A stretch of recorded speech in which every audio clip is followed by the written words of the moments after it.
খবরদার নত হবি না। পুরুষ মানুষকে টাইট না দিলে ওরা মাথায় চড়ে বসে।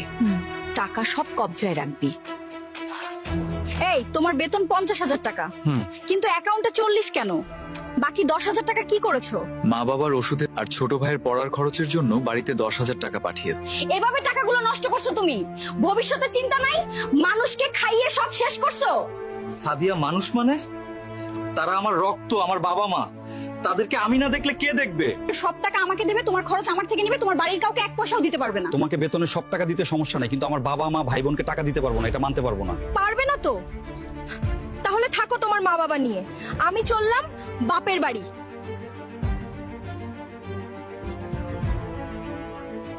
মা, আপনার মেয়েকে বোঝান, প্রতিবার ঝগড়া করে বাপের বাড়ি চলে আসা কি কোনো সমাধান?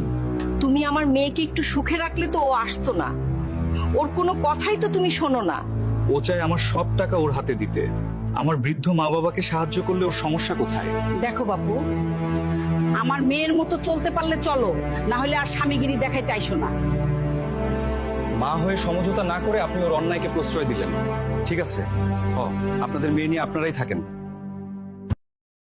শোন, তুই নরম হবি না। 2 দিন পর ও ঠিকই সব মেনে নিয়ে তোকে নিতে আসবে, দেখিস। কি কিন্তু মা, যদি আর না আসে?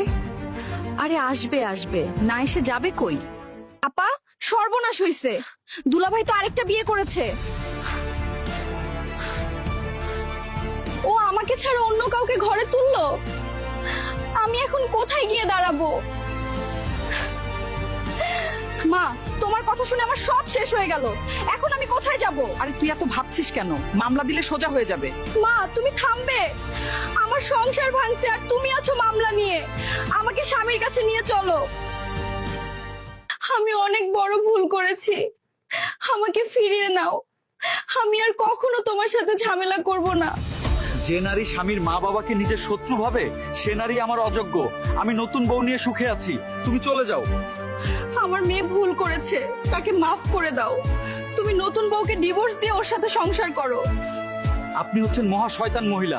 মেয়েকে ফুসলানোর জন্যই আজকে তার এই পরিণতি। সমঝোতা না করে আপনি মেয়েকে উস্কে দিয়েছেন। আমি আর আপনাদের সাথে সম্পর্ক রাখতে চাই না। আর শোনেন, যতদিন আপনি নিজে ভালো না হচ্ছেন, মেয়েকে আর কোথাও বিয়ে দিয়েন না। আর তোমাকে বলি, নিজের মায়ের কুটনামি শুনে সংসার ভাঙছো। স্বামীর সুখ দুঃখ না বুঝলে কোনোদিনও সংসার টিকবে না। সংসার ভাঙার আগে নিজের মায়ের কুটনামি আর অহংকারের কথা না শুনে একবার স্বামীর কষ্টটাও বুঝার চেষ্টা করবেন। ভিডিওটা শেয়ার করে এমন মানুষদের দেখিয়ে দিন যারা নিজের মা বাবাকে, ভালোবাসাকে অপরাধ মনে করে সংসার ভাঙে।